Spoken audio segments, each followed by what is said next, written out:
To kick things off, we're going to bring in now our first speaker, a good friend of mine who I've had the pleasure of knowing for a number of years. And every time we get together, we have amazing conversations, and it usually focuses around stuff like this. I'm really excited to bring him on now. So maybe we go ahead and invite our good friend, Anthony. Anthony Bartolo, how are you, my friend? Good, man. How's it going? Great, great. Sorry for the technical glitches this morning. I've switched to different cameras here. Hopefully we're working through all this stuff, but it's great to finally see you. Pandemic's been hard. How are you been, man? What's going on? It's same thing. Pandemic's been hard, but what's been awesome is how the community has come together from a global perspective, and how everybody's openly and freely sharing information and doing events like these based on the passion that we have to not only share but learn from others and what's going on. I think this is in terms of the pandemic, the learning hasn't stopped, the sharing hasn't stopped. We were fortunate to be able to travel around the world during the Microsoft Ignite tour and have that same interaction. And I love the fact that we now can continue that through events like these. Yeah, absolutely. I miss traveling. I miss being with all of y'all and doing this work in person. But it's so nice to be able to reach out and connect with you and connect with everybody who's watching us on the live stream. It's so nice to have you all. We're watching the numbers go up and up, everybody joining. So really excited. And I know some of the stuff that we're going to be talking about today with you, Anthony, is a little bit related to, kind of keeping people's well-being in mind as we go through these tough times. You want to give us a little idea of what you're going to be talking about? Yep. So we're going to do an introduction on computer vision for automation in challenging times. What's interesting is the amount of rapid adoption and the amount of transformation that's occurred within the last 6 to 8 months, is in essence 2 years worth of transformation. We really had to quickly understand and really change the way that we do things in terms of how we conduct business and how we interact with others, especially because, what the pandemic entails in terms of the way that we are in contact with one another, right? Everything from individuals gaming on networks or discussing ideas and sharing items in social. For us, we have our weekly meetings and our all hands, and everything is done in such a way where we can still collaborate. But in terms of the technology piece, what's been interesting is if you're watching how technology is being adopted, similar to what computer vision in terms of its adoption, it's no longer a piece where it's, hey, here is the technology that we have. Here is AI in a nutshell. Let's take this and rub it on our product and either make more money or save money. We're well past that now. Now what we're looking at, what we're seeing is, here's the problem that we have. We have a situation where we all need to be at home and we still need to work. We still need to provide for our families. How does technology further enable us of that? Jason, back in the day when you heard about AI, what was the biggest concern that people had in terms of the adoption of AI? Well, it seems like a big part of it. It sounds super complicated. It sounds like the future. It's the things we see in sci-fi movies and stories about, AI gone wrong and all that kind of stuff. And it makes you think that it's so complicated that you can't understand it, or that it's smarter than you and it can, do all these things. And so it puts this veneer on the topic of machine learning, artificial intelligence, all of that it's really, really super, super difficult to understand and wrap your mind around. The things I'm learning in my time, kind of, diving headfirst into a lot of this, is it's really just about data. It's just, you're just kind of slicing up, dicing up, using data in a lot of different powerful ways. And it's just data, So I think that's kind of helped me rewire my brain when we're talking about this kind of stuff, is that it's not as complicated as it needs to be in my mind. And the really nice thing is that there's so many great tools out there. And most of the stuff we're going to be talking today is actually going to demonstrate this. There's so many great tools out there that make it super easy for you to not really have to understand that complicated stuff. It adds that layer of abstraction so that you can now come in and do some really simple tasks. And yet behind the scenes, there's some really amazing magic that's happening. So what's interesting is that, complexity was the number one challenge in terms of how do I, adopt this technology? How do I manage this technology? How do I ensure that I'm keeping to my ISO standards or certifications that are required based on the industry I'm in? The other challenge that a lot of people were facing that have expressed this to myself directly has been, if I adopt artificial intelligence, or if artificial intelligence is adopted within my organization, will I lose my job? Will I be replaced, right? That's another big concern that people have. With the pandemic, what's been interesting is the inclusion of AI services in regards to the way that we do activities, or what we did activities previously, has now been seen as, this is an awesome thing, because I can't be within contact of an individual or of an object that I'm usually doing my day-to-day services with. And so with the automation that's provided through artificial intelligence, cognitive services, custom vision, machine learning, you name it, it's a whole different world in terms of the way we perceive what artificial intelligence can do for us. It's no longer the replacement or cost savings measure. It is the ability to move forward in terms of what we're trying to do in our daily lives to ensure that the economy keeps going, that people are kept safe. The whole aspect of artificial intelligence is that new capability that ensures in this time of the pandemic that we're in right now, we can still move forward with our lives. That's right. Yeah. It's been pretty impressive. And to just your point and to what they were talking about in the keynote, it's so great to see these things come to life and actually start benefiting us. Things are really tough right now, but it's amazing to hear about all the new projects that have emerged out of this. Like you mentioned, like we've kind of jumped ahead 2 years worth of technology and thinking, it seems like. So yeah, it's really fun stuff. So here's an example of one of the projects that I was on. And originally, when the people at Indro, which is a startup based out of Vancouver, BC, came to us, they had this situation where, on behalf of the Canadian Coast Guard, they were operating drones. These are gas-powered drones that you would fly out to sea and survey when a ship is under distress. So a ship is calling an SOS. And the ship's under distress, and initially the Coast Guard would send a ship out to adhere to the situation. Sometimes it was life-threatening, other times it was not. Being stranded out at sea is never a good thing, so it's always life-threatening. But in terms of the services that are required for that, to facilitate the rescue, different ships have different equipment, and so they want to be more proactive in terms of when we're rescuing people. What does that mean? What does entail? What is required in regards to that? In regards to this solution here, when Indro came to us initially, they were challenged in regards to having this drone fly out at sea, film or survey the area of the where the distress signal is actually coming from, capture that information, and then fly back to a central office on mainland to have the video analyzed. Now, these drones can fly 3 hours out at sea. These are gas-powered drones, as mentioned earlier. And the challenge was there's that time gap of this drone going out, understanding the situation, and then flying back, and then having the tape or the recording reviewed.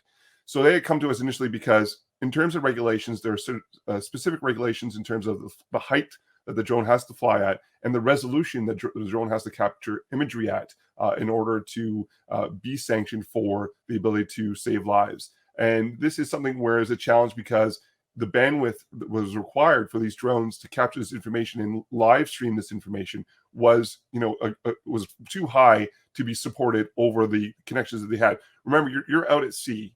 Cellular connectivity may or may not work. Satellite connectivity most often would work, but the expense was so astronomical. It was more economical for the ship to go out at that point, so it didn't make sense. And so initially, when they came to us with this opportunity, it was, hey, can you help us figure out a way to compress the video without degrading the resolution that's required by law in terms of to save these individuals that are coming out with an SOS distress? And we actually came up with a better idea and said, well, instead of doing that, what if we were able to provide self-intelligence to the drone? And so we boiled down in terms of, when doing a rescue, what is the biggest item, or what is the most repeatable item that we can start with in regards to identifying when there's a problem with a ship that's in distress. Human life is important, and we boiled it down to, if the ship is calling out an SOS and is in distress, and individuals are in the water, that's the number one thing that has to be reported on, because hypothermia could set in if it's at colder temperatures inside of the water.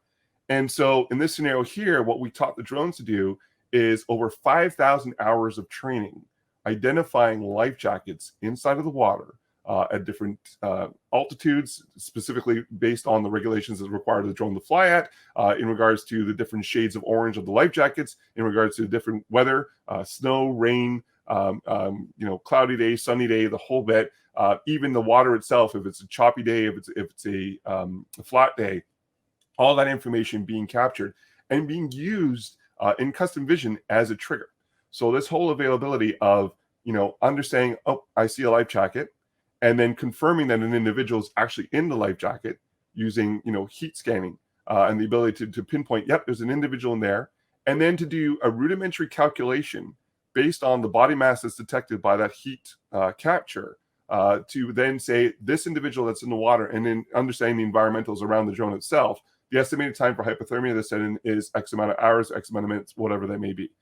And so, this was my first big foray into artificial intelligence in regards to this opportunity. But I love telling the story because it addresses a problem in terms of how do we get the proper resources out to these individuals that need rescue, as opposed to just simply adding AI.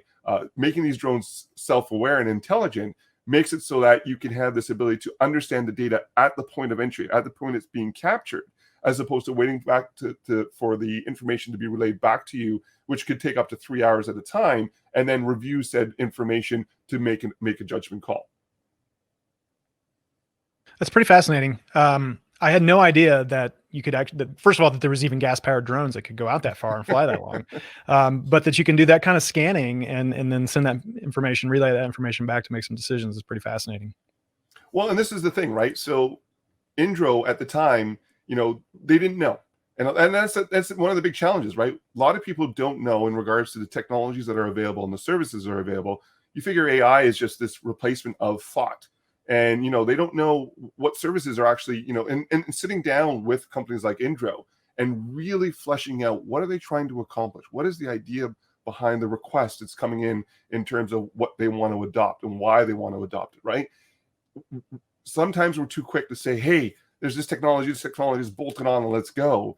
And then at the end of it, you're troubled in the fact that, oh, I didn't really understand what this technology could do. It's not going to fit our needs. And now in terms of your proof of concept, you've spent 3 months doing this, and you're now out that time to really implement a great solution. So having that ability to really understand what's going on and have that ability to learn proof of concepts, hugely important.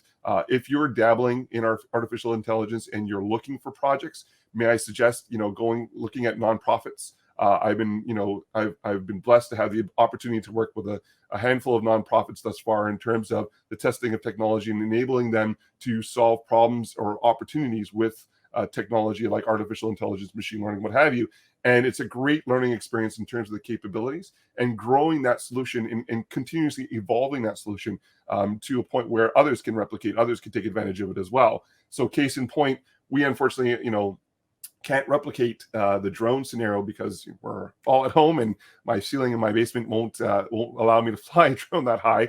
But what we've done, and with the help of the community, is take this scenario, take this architecture, and create a solution that can, help with the same architecture, in essence, that we've done with the drone, help out in other situations specific to this pandemic.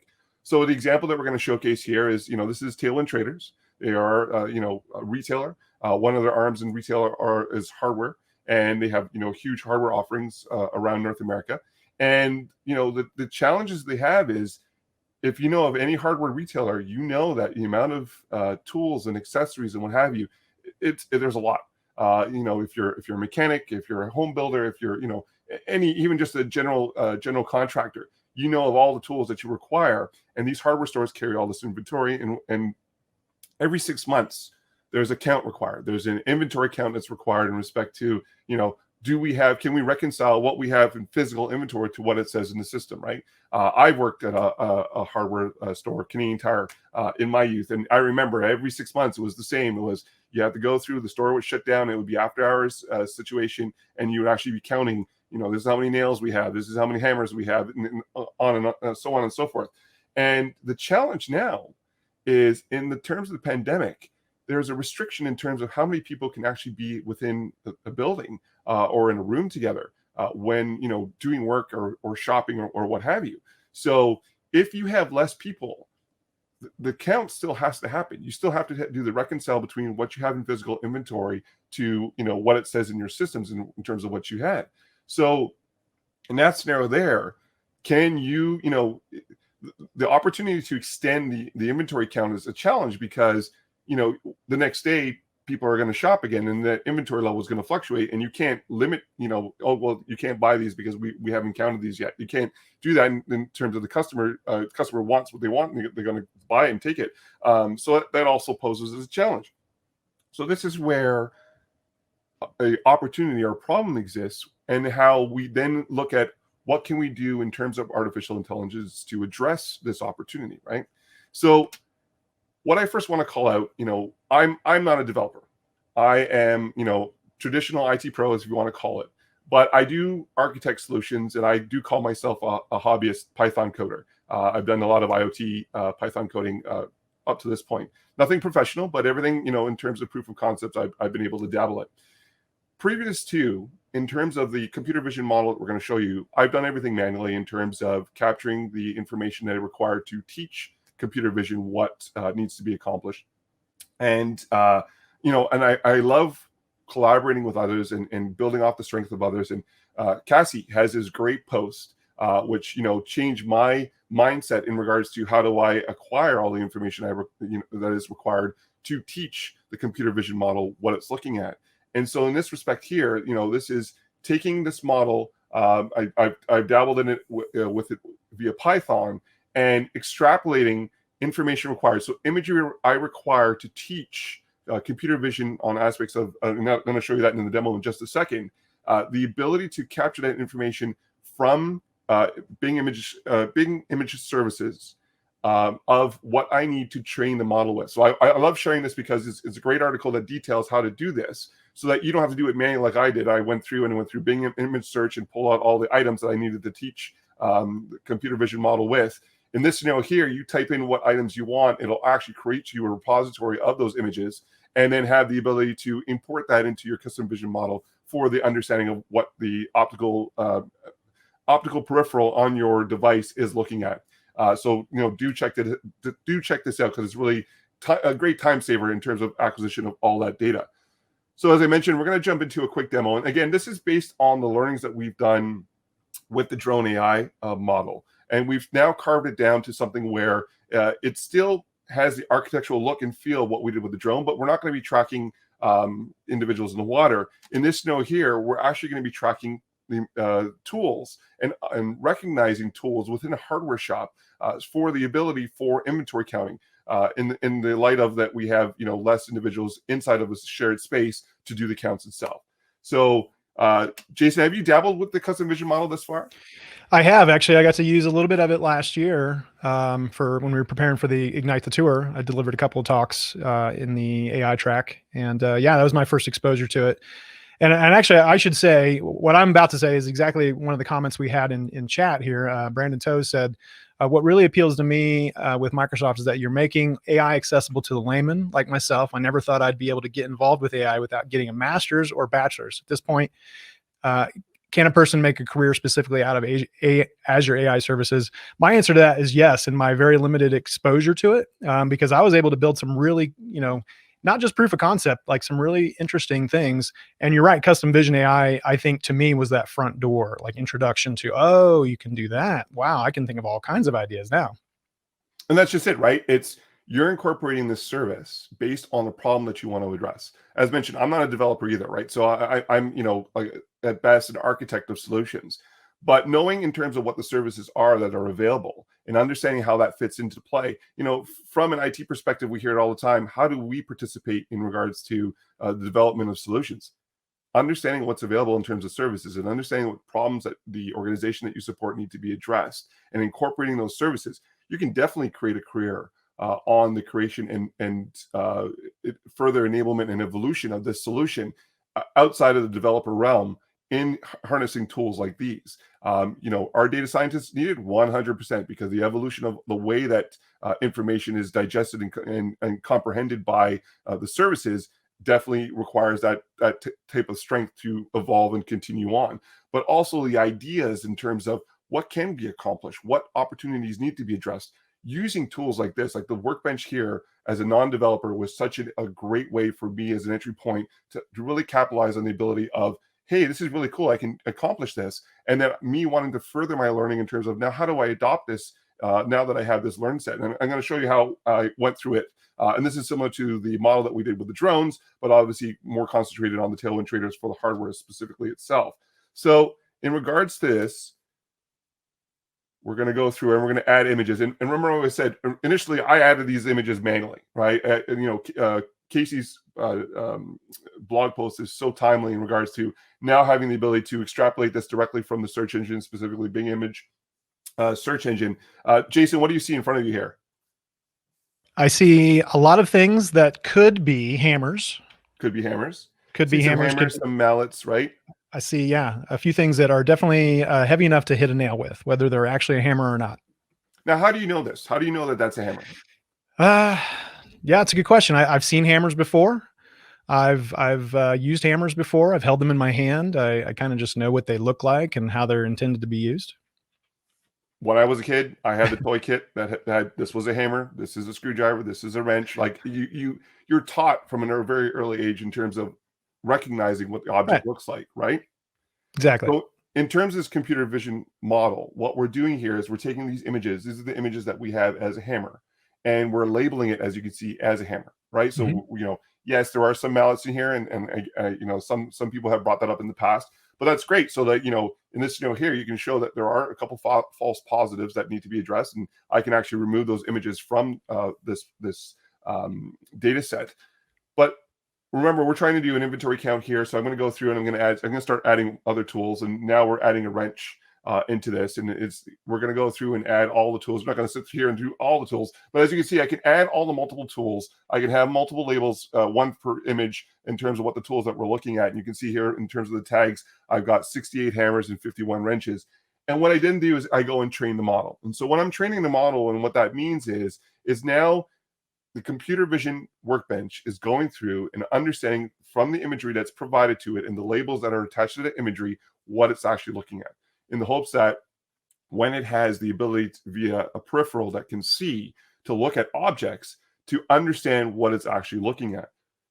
So once the iteration has gone through and it's done the learning and what have you, it comes back with a precision and recall rate in terms of what I was taught, of what the differences between a hammer and a wrench are, the understanding from the computer vision model of what was seen in terms of the data set that was provided, right? So understanding that a hammer has the blunt end at the top and the handle at the bottom, understanding that the wrench has usually a shape that allows for a nut to fit into to twist tight or to loosen, right? Those differences and the labels that are attached to that made available in regards to the understanding of what objects are being seen via this model. Once that's been completed, you're now taking this ability to export that data for the availability of understanding this capability from the entry level. So in doing this, you do actually have the ability to take this model and input it into device of choice, depending on technology that's required of you to adopt to, for an entry point understanding of what the object is that the machine or device is looking at, which is pretty cool. I love the fact that there's an iOS model made available, or the Docker file made available that you can run this on a IoT device at the entry point of the data capture. Jason, in terms of IoT adoption, how much data do you think is being captured right now, and where is it actually being stored? Okay, so what's being captured? There's not. As far as what's being stored, I can't specifically answer that. I don't know what's being stored exactly. What's being done here is it's going through the images, and I believe kind of parsing through almost pixel by pixel to figure out what's what, and that turns it into numbers, zeros and ones, and sorts it all out. That's sort of my vague understanding. Yeah, no, and you're 100% correct, right? So what's being stored is the shapes and the pixels and understanding in terms of what the objects look like. But from a data perspective, could you imagine, Jason, if all these peripherals were capturing all this data at the endpoint and sending all that raw data to the cloud for processing? It's a lot. It's a lot, right? And the amount of time that would take. Can you imagine that an individual sitting there with this device and capturing images of hammers for the count, and waiting for the device that they're using to understand that the hammer is a hammer, and waiting, let's say, 20 minutes for this device to recognize that it's a hammer. would that be proficient? Would help the solution? It Yeah. would hinder, right? Because nobody has time to wait for 20 minutes for Exactly. an object to be recognized, right? 80% of the world's data is actually being captured within the last 2 years, which is insane. It's the amount of data that's coming in is tremendous. The whole aspect of edge computing is the availability of making devices on the edge smarter to understand the data that they're receiving so that they can do rudimentary calculations and understand, hey, I'm looking at a hammer. I can identify that I'm looking at a hammer. I don't have to send that imagery back or that notification back to the services that I see a hammer. I have to send back that I've counted 15 hammers. That's it. Greatly reducing the amount of data that needs to be captured and only capturing the information that's important in terms of the purpose of what you're trying to accomplish. Got it. So in this scenario here, what we're actually going to do is we're going to export this as an Onyx file. And the reason why is the Onyx file is an open source capability model of understanding what they're looking at, the result of what's been trained in terms of the computer vision model, and what the object or peripheral is looking at to understand and to provide response after that trigger of understanding, yep, this is a hammer. Let's do a count now as to how many hammers I see. And we're going to take this model and we're going to export it into Unity. And the reason why we're going to export it into Unity is we're going to take this model, again, as the open source understanding between a hammer and a wrench. And of course, you can do multiple objects, not just hammer and wrench. I'm going to show you the demo of that in a second. But we're going to export it into a HoloLens. Now, this is extreme, of course. This is to show the high end in terms of what can be accomplished in terms of porting this model to HoloLens. And thank you very much to the community for helping out with this. And the code, if you want to look at it, it's been forked into my repo, aka.ms/wireless life, but the original code is accessible as well. I had to make some slight modifications for utilization on the HoloLens, but the ability to go forth and replicate what we've done with the drone AI on a HoloLens and not require connectivity of the HoloLens. So the HoloLens itself can recognize the objects without the connectivity required based on the camera that it has based in it. And again, this is an extreme example. You can take an NVIDIA device as an example, a Jetson Nano device, and connect the camera to it and use the same model to do object detection as a trigger and to initialize the I want to see and do a count on hammers. I recognize the hammer and then do the count and capture only information on the quantity of hammers, not the fact that you've seen an actual hammer. So as the example that I'll share, this looking via the HoloLens right now can detect a basketball, and it shows you the precision in terms of understanding what it's looking at, and then looking at a soccer ball or for European friends football, the ability to recognize the objects without connectivity at the entry point.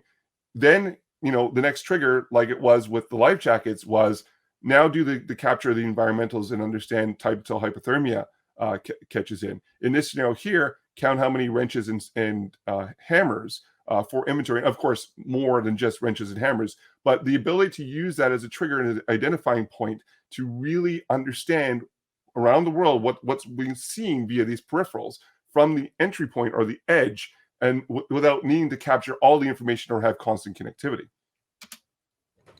Now, if you want to explore computer vision further, I am a tactile learner. I like to do things hands-on. I like to break a lot of things. A lot of things behind me are broken based on experience I've done, the experiments I've done thus far.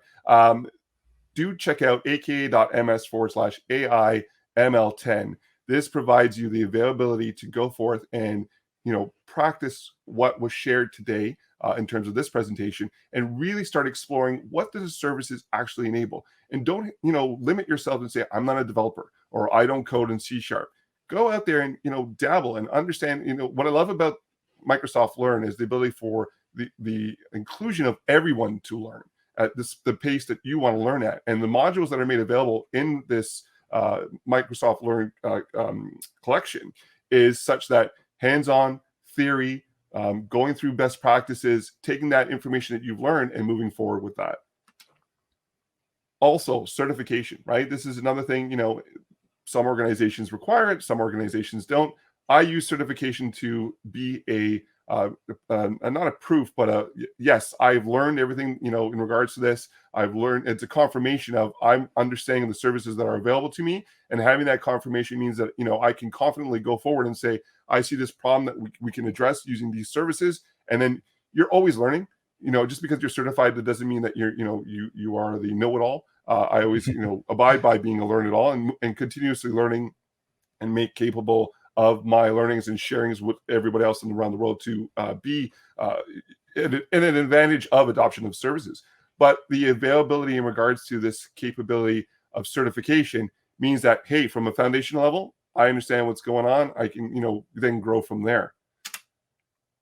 So that was it for the presentation piece. And, what's awesome, like I said, is and what was commented online was, this is not limiting to if you're just a developer. The availability of having the comfort of learning from any asset, from any aptitude, is there for you. It's just up to you in terms of your ambition to do so, and your creativity in terms of designing the solutions. Yeah, absolutely. And this has been great. Anthony, thank you so much for sharing all this amazing information and some of the stuff that we can do with custom vision, AI in general. There's been a few questions. I'll ask you just one here briefly before we move on to the next one, and then we can kind of follow up with questions in chat. But we've got a great question from one of our people chatting with us over at Learn TV. Feel free to drop into the chat over there and ask more questions. The question was, if you're getting started in AI, what's a good programming language that you would recommend to be familiar with a lot of this stuff in the AI world? So for me, it was Python, only because the entry level was so low. I actually tried to do some adoption in PowerShell as well, but I found that Python was a lot easier in terms of the entry point, specifically around IoT. That's in essence, what I started out with in terms of the exploration around machine learning. I was presented with a problem. Actually, the problem that I was presented with was how to build a better mousetrap. And it required me to do coding on Python for the adoption of understanding when the times a mouse was caught. The big thing here is in regards to your comfort level. What coding language have you started in thus far? Have you done JavaScript? Are you doing Node.js? Are you doing C#? It's pretty much based on what your comfort level is and what platform you have to develop on. For me, because it was IoT, Python was the best entryway for myself. Great. Yeah, I think I've heard the same for many, especially if you're familiar with Python already. Like a lot of the stuff I've been playing with is already Python code. It's we're using notebooks that is very familiar with Python, or if you're familiar with Python, all that whole world feels very comfortable for you. So, well, this has been great, Anthony. Appreciate you taking the time to share all this wealth of information with our audience.